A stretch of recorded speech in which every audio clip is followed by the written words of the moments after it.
Bienvenidos a Vida en Abundancia.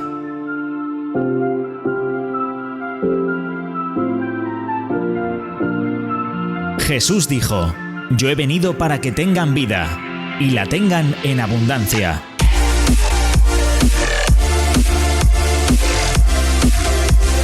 Tu mejor momento es ahora.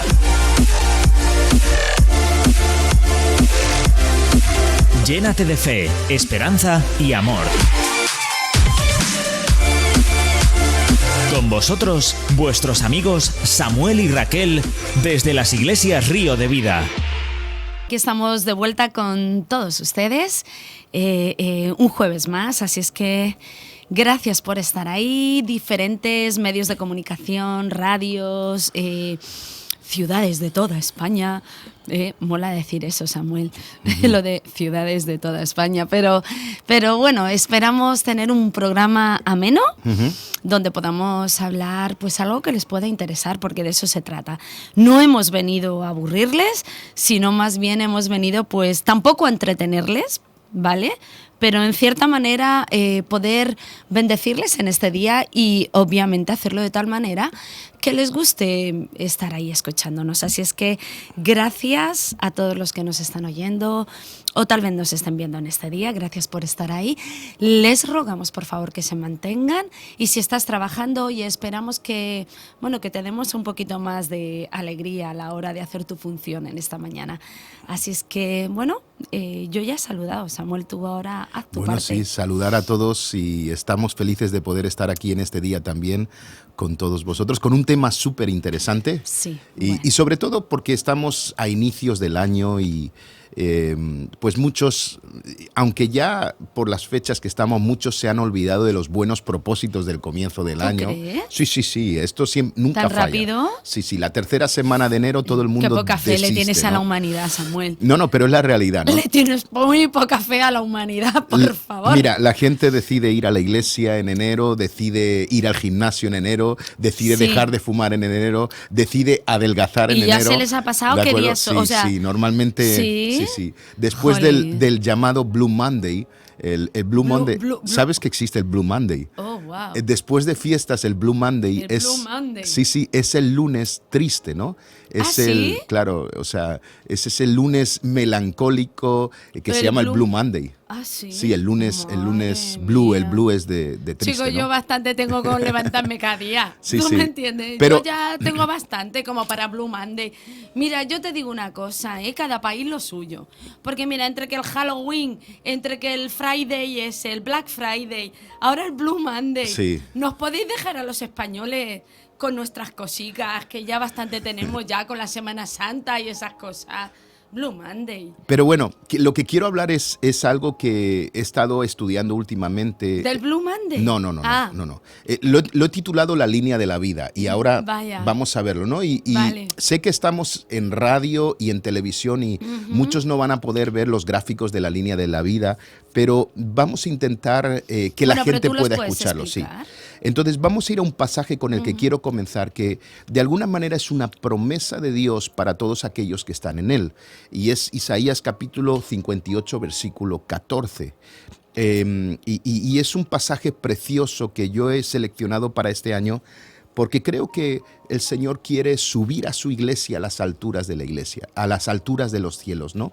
Sobre la tierra, de muchas maneras, ¿no? La primera es, como iglesia, es que podamos resplandecer en estas tinieblas, pero también sabemos que pronto Jesús vendrá por su iglesia y nos llevará, ¿no? Pero vamos a leer Isaías 58, versículo 14. Entonces el Señor será su delicia. Yo les daré gran honor y los saciaré con la herencia que prometí a su antepasado Jacob. Yo, el Señor, he hablado. Vale, yo voy a leer mi versión, que es un Vale. poquito Más profunda. Sí, Vale. dice, entonces te deleitarás en el Señor y yo te haré subir sobre las alturas de la tierra. Esta es la promesa, ¿no? Y luego habla de la heredad de Jacob, etcétera, etcétera. Pero te deleitarás en el Señor y yo te haré subir sobre las alturas de la tierra. Y lo primero que quiero decir es que creo que esto es algo que Dios quiere hacer con todos nosotros, que cuando llegue el momento, hay un momento en nuestras vidas que esa altura se va a producir, tenemos que ser pacientes, tenemos que esperar en el Señor y tarde o temprano en aquellos que nos mantenemos fieles al Señor esto sucederá, ¿no?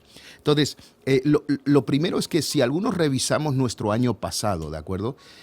Probablemente muchos de los que nos ven o nos escuchan, pues la realidad es esta, hemos pasado un año de altos y bajos, de momentos buenos y momentos malos, de días grandes y días pequeños, ¿no?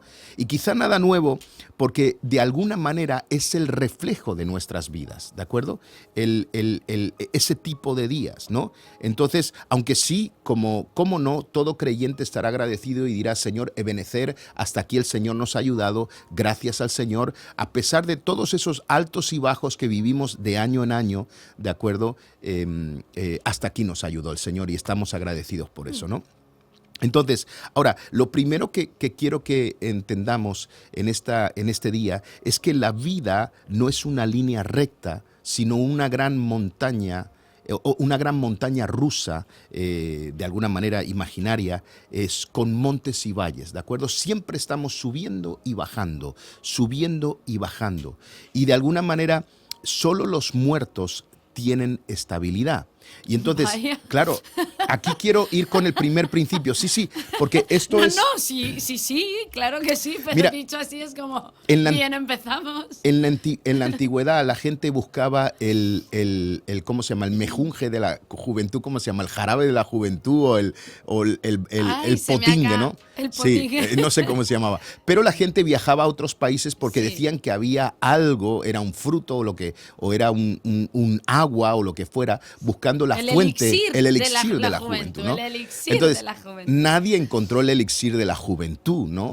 Bueno, depende, ¿eh? Tú le puedes preguntar a muchas. Ya, pero sí. la realidad es que no existe, No. ¿no? Entonces, por ejemplo, Es como el tesoros, cáliz y todas esas cosas que la gente ha mundos buscado. perdidos, Sí. tesoros escondidos, que la gente por años ha creído que había ahí y finalmente no se ha encontrado, ¿no? Bueno, la estabilidad es lo mismo, ¿de acuerdo? Algo que tenemos que entender como creyentes y caer en el hecho de que no puede ser, es que la estabilidad no existe. O sea, jamás podremos tener una vida estable. Y fíjate que lo que más buscamos en este tiempo, especialmente como creyentes, incluso los no creyentes, es una vida estable. No quiero tener ni muchos problemas y quiero mantenerme en una vida, en un patrón de Hombre, vida. la realidad es que no queremos tener ningún problema. Claro, A eso efectivamente. le llamamos estabilidad. Claro. Entonces, fíjate que buscamos algo que Dios no quiere que tengamos y es la estabilidad. ¿Por qué digo que Dios no quiere que tengamos?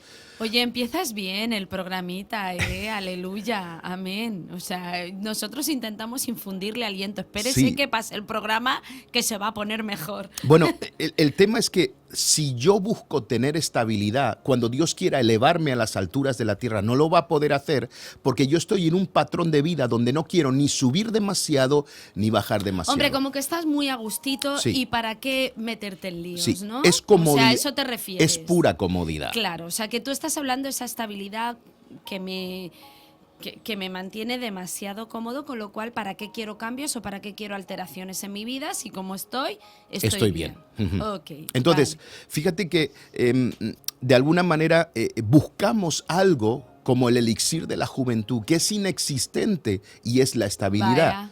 O sea, lo siento mucho por aquellos que me están escuchando y llevan toda la vida pidiendo a Dios, Señor, dame una vida estable, ¿de acuerdo?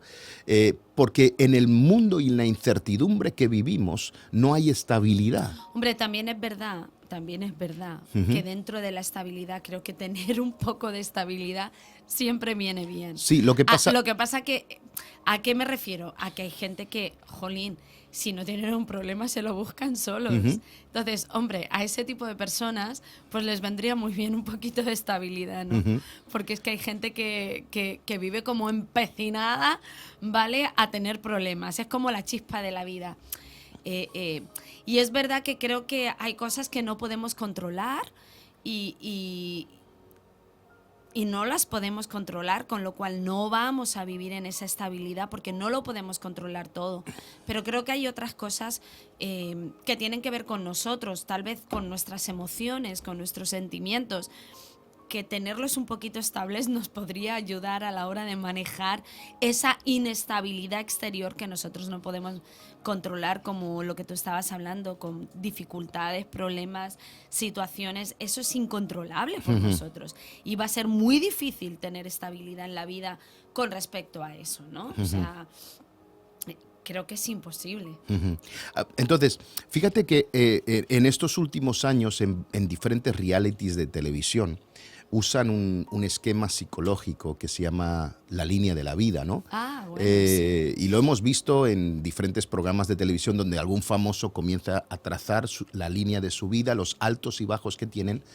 Y es interesante porque cuando trazan la línea de la vida, pues ahí se desmoronan psicológicamente o se alegran, se acuerdan de momentos difíciles, etcétera, etcétera, y trazan algo, es muy fácil y todos podemos hacernos la línea de la vida escrita es solo escribir nuestra historia, es muy interesante, ¿no?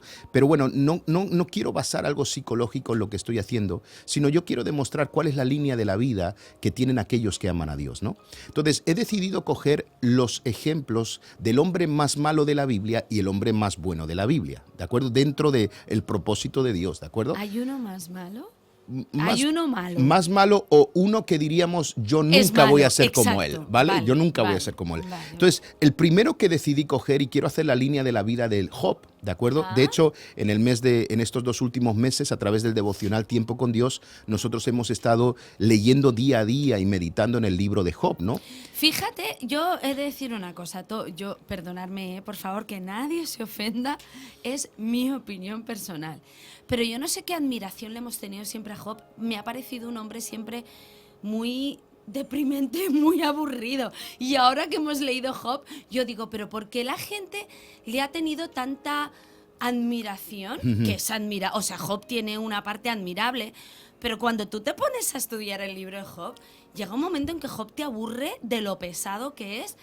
Y hay mucha gente que ha conseguido hacer a Dios culpable. Ese es y el a problema. Job el bueno. Ese es el problema. Y tú lees la historia de Job y tú dices, ¿pero qué historia han leído? Si Job ha sido el personaje más pesado de la Biblia. No es que sea pesado, pero por ejemplo, él abrió una puerta al temor, dice la palabra, lo que temí me aconteció, y luego vivió en una depresión por todo lo que estaba viviendo, que era lógico y normal. Obvio, pero por todo lo que él vivió. El problema del libro de Job es cuando exaltamos la figura de Job como justo. Claro. Y no exaltamos la figura de Dios como justo, porque Él es el justo Por eso de los digo justos. Entonces, ahora, yendo un poquito a la línea de la vida, ¿no? Y para que todos se hagan una imagen, si tú pintas en un papel, en un folio, una línea media de estabilidad, que es la que queremos, recta, ¿de acuerdo? Verás que Job, Dios lo levantó, lo hizo próspero, lo bendijo, le dio una familia excelente, le dio cosas extraordinarias, se convirtió en uno de los hombres más ricos y más sabios. Dice que él ofrecía cada día sacrificio por su familia, ¿de acuerdo? Y durante unos años, mucho tiempo vivió como un hombre bendecido y un hombre próspero. O sea, que la flechita se va para arriba. La flechita en su vida iba hacia arriba y se mantenía estable en la parte superior como hombre bendecido, próspero, etcétera, etcétera. Cuando el enemigo viene a tocar la vida de Job o tocar lo que Job tenía, Job, su línea cae hasta que toca fondo. ¿De acuerdo? Sí. O sea, fíjate, de subir tanto, baja hasta que toca fondo. Y durante 9 meses, que fue lo que duró, todo lo que Job vivió, duró 9 meses, como el embarazo de una mujer, 9 meses, él se mantuvo en lo más abajo del todo, ¿de acuerdo? Y ahí es donde lo pierde todo, sus hijos mueren, su esposa lo abandona, pierde todas sus riquezas, sus amigos lo juzgan con su teología particular y ahí Dios lo confronta y ocurre algo, hay un punto de explosión en ese fondo de Job, donde algo sucede en la vida de Job que cambia la trayectoria de su vida. Isaías 58 se cumple. Yo te haré subir sobre las alturas de la tierra. Y en ese momento, después de 9 meses, algo explosiona en la vida de Job. Él se da cuenta de algunas cosas que no voy a entrar ahora porque sería un estudio muy extenso, pero de ahí comienza esa línea de su vida a subir de nuevo. De lo más bajo, ¿no? Al doble de altura de la que estaba inicialmente, porque dice la palabra de Dios que Dios le devolvió el doble de todo. Exacto. Y dice que vivió muchos días, ¿de acuerdo? Entonces, si nos damos cuenta, en Job hay un punto dentro de ese fondo que él había tocado, donde Dios dice, se acabó, te levanto hasta lo más arriba, ¿vale? Así que aquí tenemos el ejemplo de Job en su línea de la vida, ¿no? El enemigo lo derrota, pero Dios se levantó, ¿de acuerdo? Probablemente Job llegó a un punto donde se cansó de una vida de altos y bajos, de esa montaña rusa, y dijo, Señor, yo no puedo más, yo necesito un cambio, y a partir de ahí se produce un cambio en la vida de Job. Ahora, vamos a ir a otra persona, ¿de acuerdo? Y lo quiero resumir porque quizá no tenemos tiempo para leer todo este pasaje, pero yo he escogido el más malo, o el que no querríamos ser ninguno de los evangélicos, pentecostales o bautistas o No lo que será sea. Judas, No, ¿no? Judas no. Judas no, porque se ahorcó. Pero quizá otro que terminó haciendo el propósito de Dios, pero caminó en su vida mal, es Sansón, ¿de acuerdo? Ay, sí. Nadie, Qué o sea, yo no he otro visto, pesado de la o sea, si Biblia. yo mañana hiciera un llamado y dijera, ¿cuántos quieren ser como Sansón? Nadie levantaría la Sansón mano, sería ¿no? el típico jovencito de la iglesia evangélica donde todo el mundo estaría criticándole. Y no entendemos, fíjate que yo cuando estudié el libro de Sansón me di cuenta de algo, y es que Sansón era el único hombre de Dios que existía en su tiempo. Lo que él estaba viviendo, Hombre, era nazareo, ¿no? sí, él tenía una batalla personal con el mundo en el que vivía, donde el mundo se había alejado de Dios, donde nadie caminaba en el propósito de Dios, y solo Sansón de alguna manera era usado bajo el Espíritu de Dios, Hombre, ¿no? Tiene que ser muy difícil. Muy difícil, Esto sí. es como el único cristiano en la familia. Sí, Y siempre la gente dice, es que es muy difícil porque yo soy el único cristiano en mi familia, es que nadie me entiende, es que todo el mundo... Bueno, creo que más o menos eso fue lo que le pasó a Sansón en su época. Tenía un llamado de Dios muy específico en Nazareo, o sea, con todas las implicaciones en un mundo donde ya nadie se acordaba de ellos. totalmente. Fíjate que quiero resumir un poco la historia para no leerla, pero llega un momento cuando Sansón está durmiendo y Dalila le dice, Sansón, te atacan los filisteos. Y dice la palabra de Dios que él se levanta para ir contra los filisteos, pero no se había dado cuenta que la presencia de Dios se había apartado de él, ¿de acuerdo? Y quiero marcar algo. Qué bestia esa frase. Sí, escúcheme, yo tengo mucho temor de esto, pero déjeme decirle una cosa. Cuando la presencia de Dios se aparta de nosotros, no nos damos cuenta, así que ojito. ¿De acuerdo? Porque eso fue lo que le pasó a Sansón.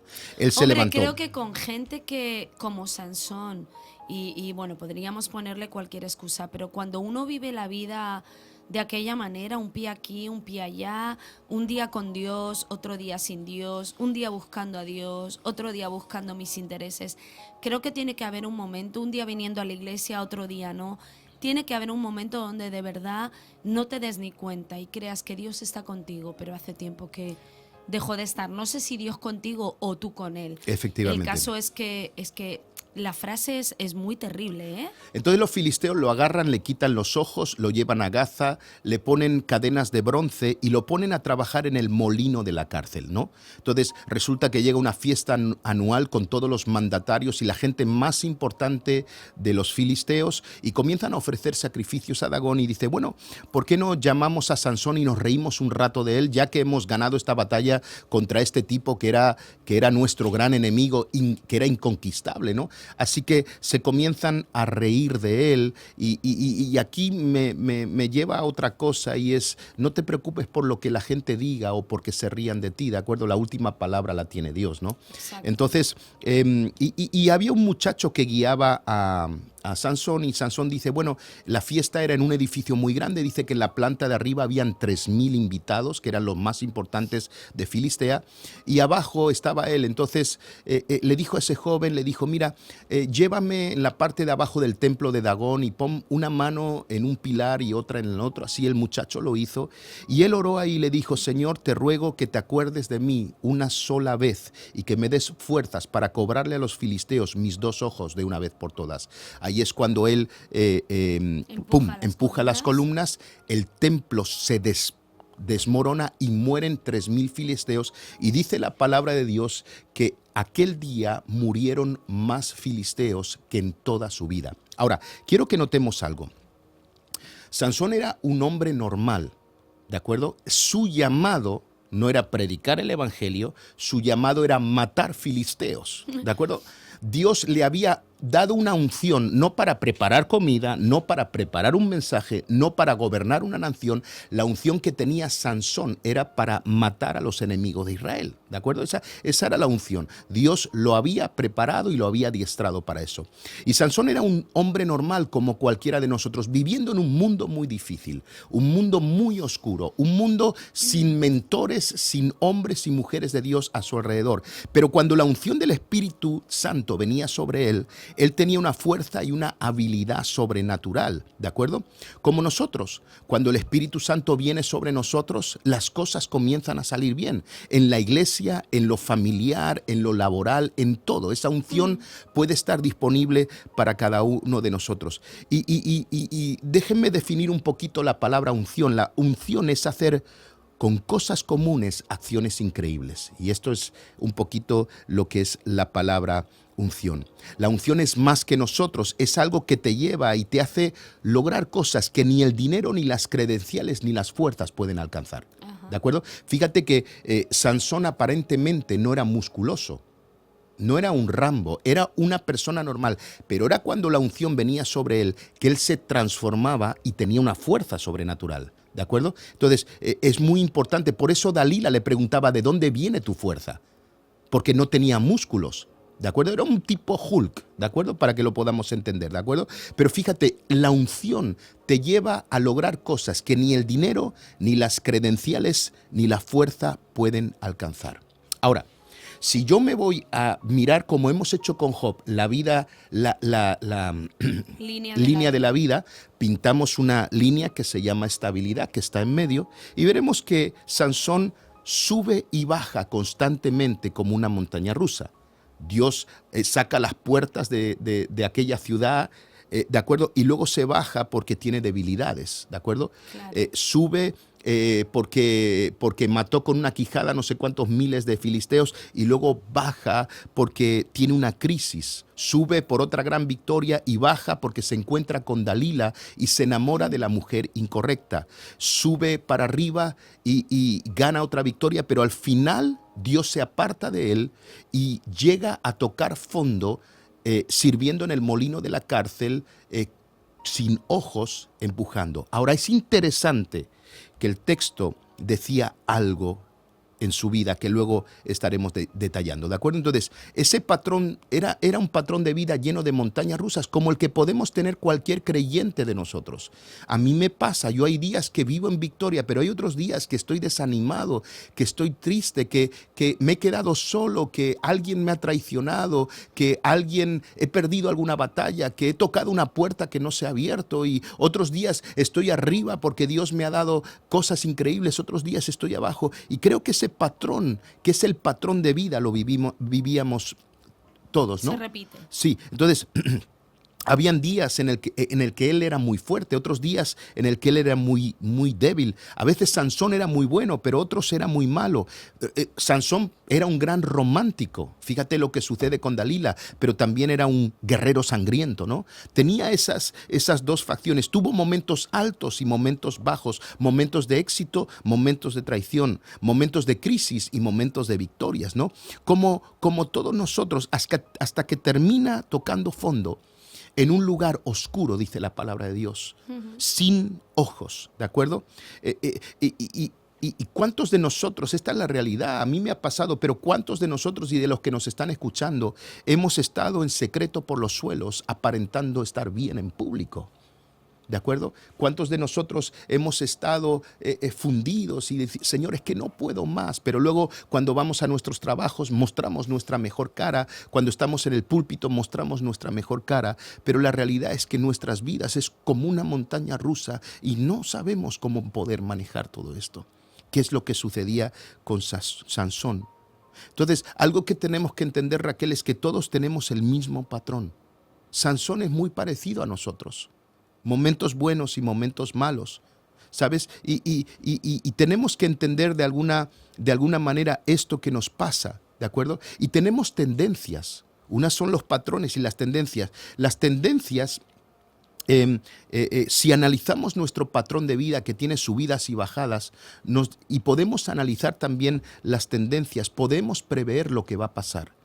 Cuando yo caigo hacia abajo, cuando estoy en la parte de arriba y de repente me desplomo y me caigo abajo. Eso es lo que se llaman las tendencias, ¿no? Entonces, fíjate que los meteorólogos usan patrones del tiempo para...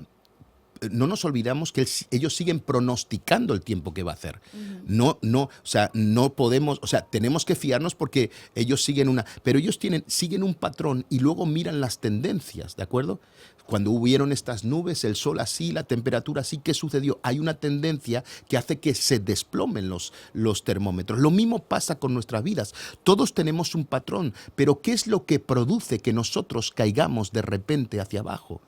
¿Qué es lo que me hace estar un día arriba en la gloria y otro día abajo en el desánimo, en la tristeza, en la depresión? ¿De acuerdo? ¿Cómo lo podemos hacer, no? Entonces, todos tenemos un patrón y todos tenemos tendencias, ¿de acuerdo? Por ejemplo, todos sabemos con la temperatura, yo en verano sé que va a hacer calor, ¿de acuerdo? Que vamos a andar estresados, que hay más tráfico, que tengo que tomarme la vida un poquito diferente, ¿de acuerdo? Y si yo calculo esa tendencia en el mes de junio, voy a pasar un verano bueno. Pero hay gente que no calcula esa tendencia que hay con el calor y que comienza a estresarse, comienza a entrar en puntos donde el estrés les supera, y como no se han dado cuenta de esa tendencia meteorológica, y nos pasa igual en invierno, de repente llega el frío y como no nos preparamos, entramos en constipados, en gripes, en historias, y no voy a meterme en mucho más, ¿no? Pero de alguna manera, si podemos analizar las tendencias, podremos ver cuándo caemos hacia abajo, ¿no? Por ejemplo, en el caso de Sansón era un extraordinario guerrero. Él fue fiel a su llamado. De hecho, cuando terminó con su llamado. ¿De acuerdo? Pero era débil en autoestima.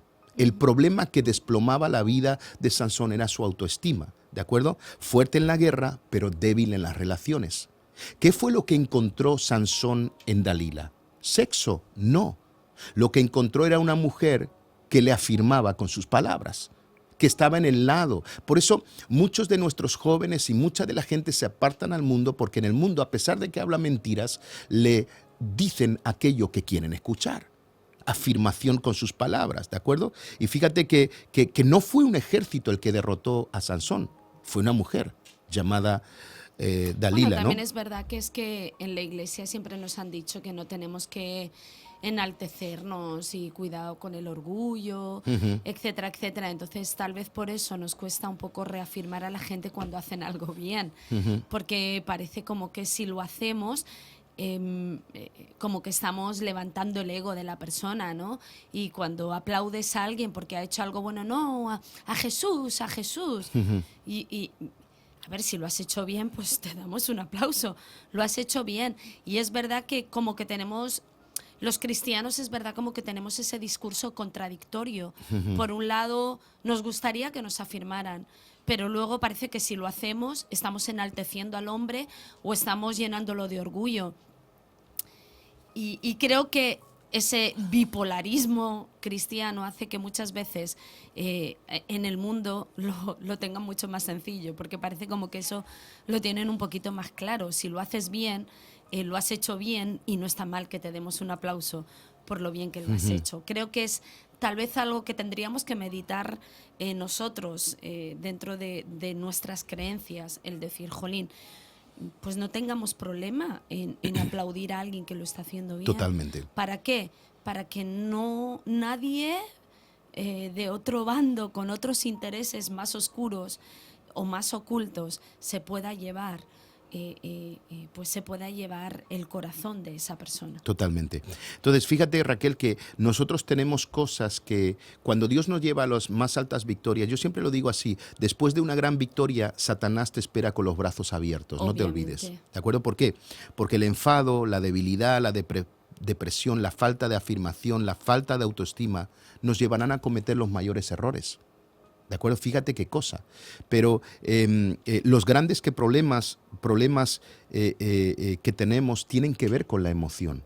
¿De acuerdo? Entonces, las emociones nos juegan malas pasadas constantemente. Sí. Fíjate que yo estoy convencido de algo. Fíjate que en todos los foros donde se habla a la gente y se le enseña a administrar sus finanzas, nadie habla de esto, pero la quiebra financiera proviene de una crisis emocional. Sí. ¿De acuerdo? O sea, ¿por qué la gente gasta dinero? O sea, podemos enseñar a la gente a ahorrar y administrar, pero si no sanamos su corazón, seguirán en quiebras financieras, porque gastamos más dinero cuando tenemos hambre, estamos deprimidos o tenemos una gran falta de autoestima. ¿De acuerdo? Estamos tristes, sí. El consumismo nace de una falta de autoestima. ¿De acuerdo? El que tiene falta de autoestima se pasa el día en el centro comercial comprando cosas. ¿De acuerdo? Entonces, esto es algo que tenemos. Muchos quieren parecer prósperos y Dios no nos ha llamado a parecer prósperos. Dios nos ha llamado a ser prósperos. Exacto. Tenemos que tener cuidado porque las quiebras financieras vienen por una falta correcta de las emociones, ¿no? Entonces, la pregunta es esta: ¿cuál es tu Dalila, no? Porque el problema de Sansón no era su fuerza, era su corazón. Él necesitaba afirmación y lo encontró en una mujer llamada Dalila. Y dentro de su ministerio él estaba siendo exitoso, él era un hombre de avivamiento, había conseguido las mayores victorias, pero en un momento dado esa falta de autoestima lo llevó a esa situación, ¿no? Pero ¿sabes? Algo increíble sucede en esa línea de vida de altos y bajos, de esa montaña rusa. Así como Job en el momento más bajo, algo rompe ese patrón. Y él está ahí abajo y algo explosiona ahí, algo increíble comienza a suceder y dice la palabra de Dios que a partir de ahí comienza a subir hasta las alturas de la tierra, donde Dios le da por última vez la mayor de las victorias y se lo lleva con él al reino de los cielos. Y sabes, necesitamos quebrar ese patrón de altos y bajos. Necesitamos llegar a un punto donde digamos, no puedo más. Y quiero dejar 3 consejos en esta mañana. De todas maneras, yo creo que la vida sí nos podría enseñar algo, ¿no? O debiéramos de aprender Totalmente. En la vida. Y creo que esos altibajos sí debieran de enseñarnos a conocernos un poco más. El problema es que ni siquiera nos tomamos el tiempo en conocernos a nosotros mismos y luego pretendemos querer conocer a Dios. Ajá. Y no somos ni capaces de conocernos a nosotros mismos, ¿no?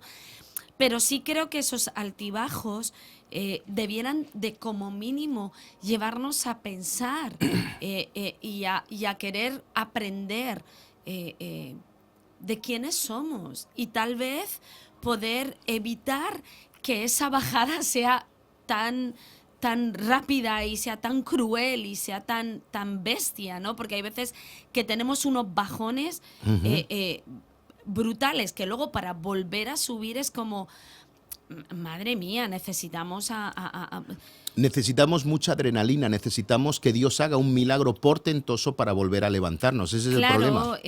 O necesitamos una legión de ángeles que nos coja y nos vuela. Entonces creo que sí es verdad que una vez más se demuestra que como personas vivimos la vida sin querer aprender y lo vemos en los ejemplos que has leído, Job, Sansón y tantos otros. Creo que tenían tantos altibajos como los que nosotros tenemos, porque no aprendemos de nosotros mismos, no aprendemos a conocernos, no aprendemos a analizar esos momentos de bajada que nos pueden llevar al inframundo casi, porque no aprendemos de nuestras emociones, a controlarlas, a conocer nuestro corazón, a delimitar y a limitar nuestros pensamientos. Y es un patrón que históricamente el hombre ha seguido y estamos a día de hoy y seguimos siguiendo el mismo patrón. No aprender a controlar nuestras emociones, no aprender a controlar nuestros pensamientos, no aprender a sujetar nuestra mente a la palabra de Dios y llevarla a la obediencia de Cristo. Por eso descendemos a unos niveles y creo que cuando aprenden a conocerse, que creo que es lo que le pasó a Job y a Sansón, es cuando ya están en el pozo más pozo de los pozos. Y ahí como ya no hay nada que pueden hacer, pues Señor, no puedo más. Efectivamente. Y se repite el patrón. Entonces, 3 cosas para romper ese patrón. Número 1, saca provecho de tu crisis, ¿de acuerdo? Sansón dice la palabra de Dios que le creció el pelo en la oscuridad de su derrota. ¿De acuerdo? Entonces, en la prisión dice que el pelo le comenzó a crecer de nuevo. Y lo primero que quiero enseñar es esto y que lo podamos entender. Fíjate que la gente en sus peores momentos se alejan de Dios, pero tu mayor crecimiento sucederá siempre en tu peor momento. En el momento de más tristeza, en el momento que más has tocado fondo, en el momento en el que más lágrimas hay, ahí es donde crece el pelo, crece la unción de nuevo y donde Dios hace algo nuevo. Claro, pero creo que es algo que tenemos que aprender. O sea, no nos hemos dado cuenta, pero nuestra tendencia es cuando algo falla y cuando algo no sale como nosotros esperábamos, cuando viene la tormenta, cuando viene la situación difícil, cuando hemos incluso nosotros mismos metido la pata, porque Sansón metió la pata, Job metió la pata, hacemos lo que no debemos de hacer.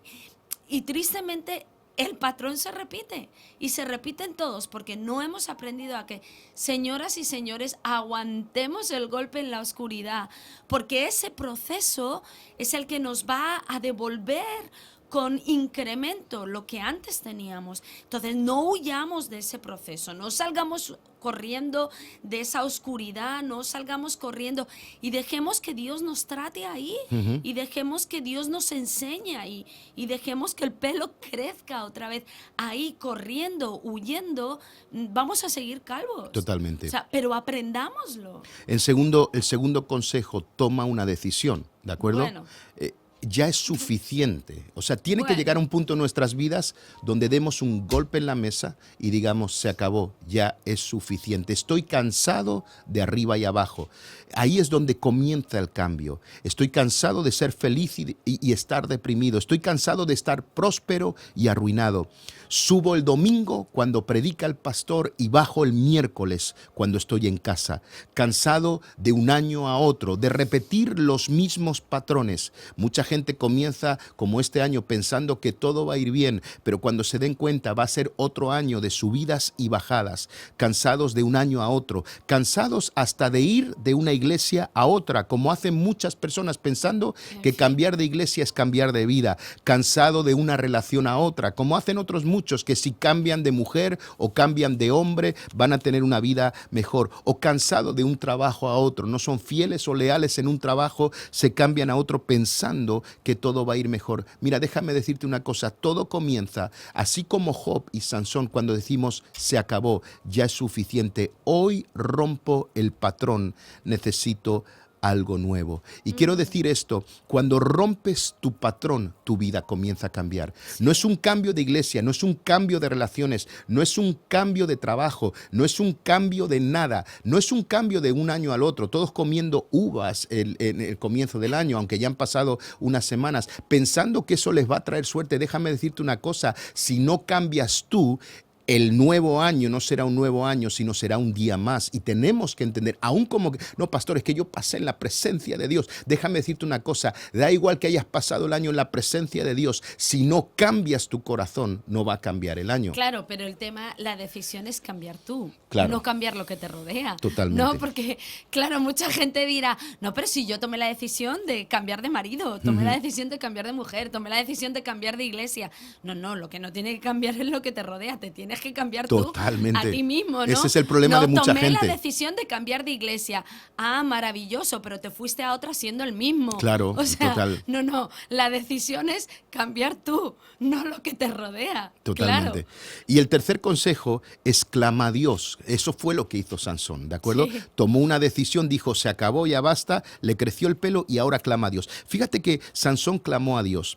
Y el clamor real nace de una vida de altos y bajos, de la gente que está enferma de lo mismo, la gente que está inconformista clama a Dios. Y quiero hablar de esto. No es lo mismo orar que clamar, ¿de acuerdo? Clamar es una consecuencia de un hastío. Clamar es una consecuencia de un ya no puedo más, ¿de acuerdo? De un basta. La palabra clamar, traducida, es llamar. ¿De acuerdo? Mientras orar es diferente, pero la palabra clamar es llamar. Es como cuando vas en un autobús. Yo me recuerdo cuando hace muchos años, en la edad prehistórica mía, yo iba en un autobús y me recuerdo que para llegar a una parada, no sé si eso hoy en día se hace todavía. Ya sabes que sí, ya te pero han dicho que sí. El autobús, sistema de bus no ha apretas el botoncito y el chofer sabe que tiene que parar en la... Bueno, el clamor es lo mismo, es llamar el milagro, ¿de acuerdo? Es llamar a Dios. La oración ruega, pero el clamor llama. Es decidir dónde voy a parar este año. Voy a parar en el barrio de la ruina, en el barrio de la miseria, en el barrio de lo mismo, o voy a parar en el lugar que Dios tiene para mí. Clamar es llamar. Clamar es la consecuencia de un hombre, una mujer que dice, se acabó, yo no puedo más, he dejado de orar, pero ahora comienzo a clamar. Clamar es llamar. Yo lo he escrito así, tu clamor llama el milagro. ¿De acuerdo? Así que, de alguna manera, esto es tan importante. 3 decisiones que tomó Sansón. Y a partir de ahí... que son las que a la final toman todos aquellos que quieren de verdad un cambio en su vida. Totalmente, totalmente. Y tenemos que entender eso. La oración ruega, pero el clamor llama. Es tiempo de que digamos, yo no puedo más, Señor. Yo solo no puedo. No es culpa de Dios, Fíjate no es culpa de nadie. Me gusta el clamor de Sansón, porque no fue un clamor de queja o no fue un clamor de lamento, porque mucha gente cuando se lamenta dice, es que estoy clamando a Dios. Y la verdad es que tú los escuchas, o si ellos se escucharan a ellos mismos, la tendencia no es a decir, Señor, una vez más, úsame una vez más. No es, ay Señor, porque mira todos mis problemas y yo ya no puedo más y yo ya estoy cansado de pelear y mira, a eso nosotros le llamamos clamor. Pero si tú analizas el clamor de Sansón, las palabras que él dijo, nada que ver con ya estoy harto de la cárcel, ya estoy harto de no tener ojos, ya estoy harto de los golpes de estos filisteos, no puedo más. Sansón dijo, Señor, una vez más, úsame por última vez,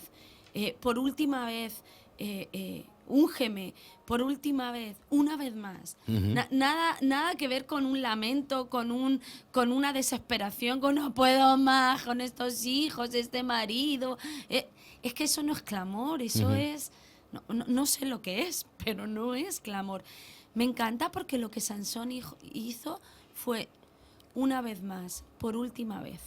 Úsame por última vez. Qué diferente a lo que nosotros consideramos como clamor. Y dice la palabra de Dios que su mayor cruzada, su mayor campaña, su mayor momento de ministerio fue el último de Sansón. Claro, lo dice la Biblia, ¿no? Lo mismo pasó con Job. Señor, de oídas te había oído. Más ahora mis ojos te ven. O sea, qué diferente ese clamor, que es el que llama al milagro. Totalmente. O sea, es tan distinto. Nosotros consideramos clamor como un llanto constante, una queja constante.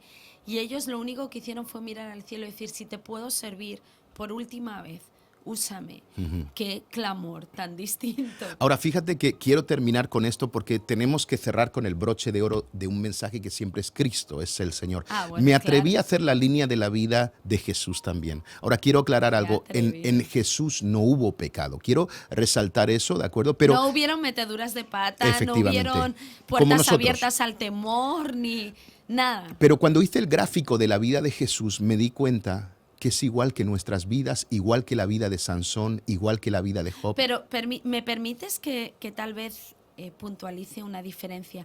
Jesús sí tenía una estabilidad y era su espíritu. Él tenía un espíritu estable. Por eso él pudo, a pesar de todo eso, mantenerse emocionalmente y espiritualmente estable. Tenía una comunión con Dios tan perfecta que creo que marcó la diferencia con Job, con Sansón y con nosotros mismos. Pero fíjate que la vida de Jesús, si la pintáramos, hacemos una línea de estabilidad en medio del folio y comenzamos a subir y decimos, bueno, convirtió el agua en vino, ¿de acuerdo? En las bodas de Caná, pero luego baja y estuvo en el desierto, ¿no? Y su vida y baja no hizo ningún milagro. Hasta abajo. Claro, luego pues sanó al hijo de la viuda de Naín, por ejemplo, lo resucitó.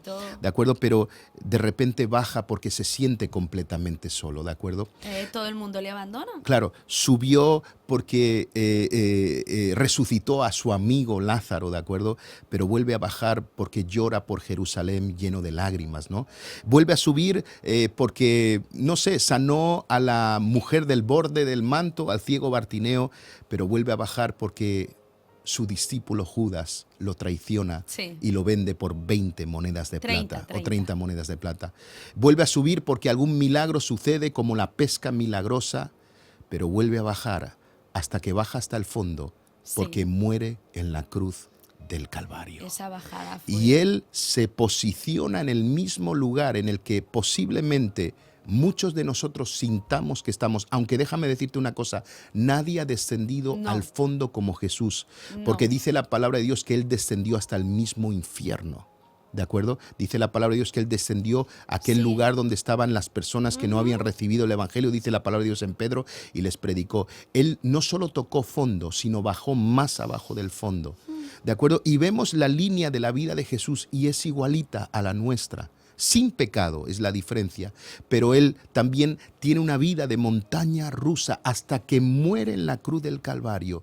Y en ese momento dice la palabra de Dios que lo exaltó, el Padre lo exaltó hasta lo sumo y le dio un nombre que es sobre todo nombre. Exacto. Y lo resucitó y fue él el que nos salvó a todos nosotros. Y sabes, analizando todo este estudio que he hecho de la línea de la vida, me he dado cuenta que va a llegar un punto en mi vida y en la vida de todos los que nos están escuchando, que cuando digamos no puedo más, Dios va a comenzar a elevarnos, a elevarnos, a elevarnos, a elevarnos y llevarnos a la dimensión que siempre hemos querido, a la dimensión que siempre hemos soñado y la dimensión que está dentro de las promesas y el propósito. Como hemos leído Isaías 58, te deleitarás en el Señor y yo te haré subir a las alturas Exacto. de la tierra. Eso es lo que Dios quiere hacer con todos nosotros. Exactamente. Así que, ¿qué tal si oramos, Raquel? Vamos a orar. Vamos a orar.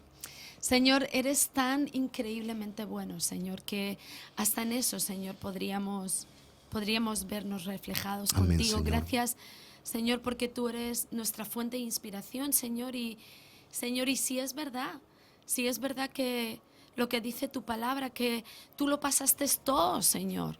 Todo lo mismo que nosotros estamos sufriendo, Señor, para demostrarnos que sí se puede, Señor, vivir una vida recta, una Amén. vida santa, una vida pura, Señor, una vida, Señor, increíble.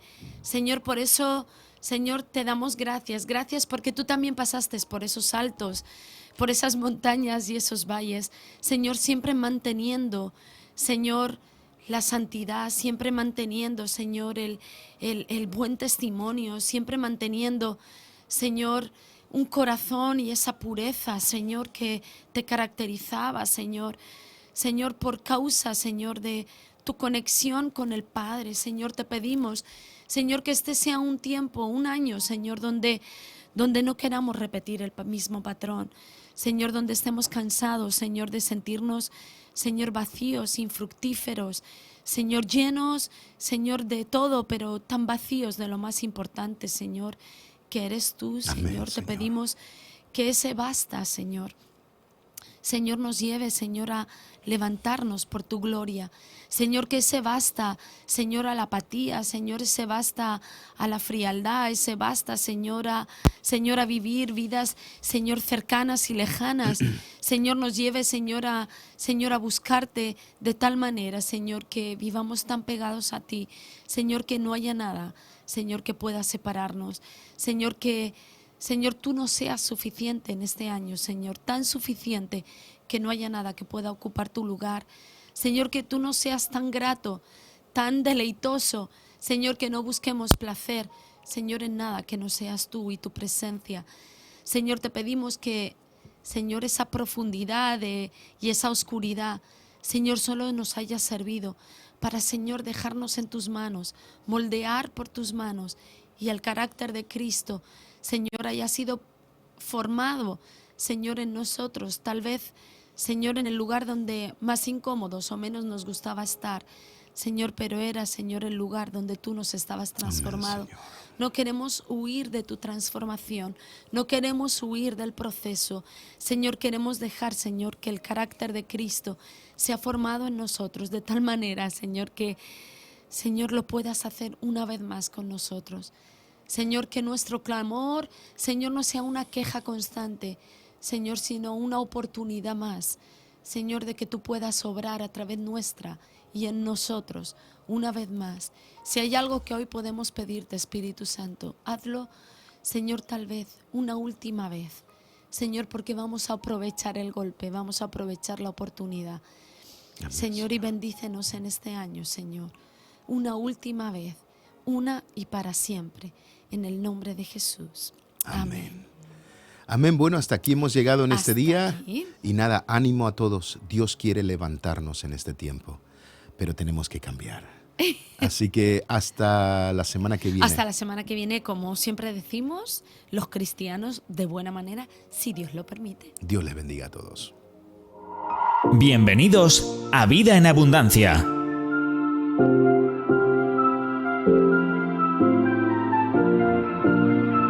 Jesús dijo: yo he venido para que tengan vida y la tengan en abundancia.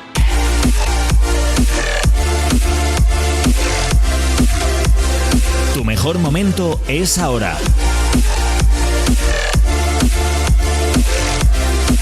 Llénate de fe, esperanza y amor. Con vosotros, vuestro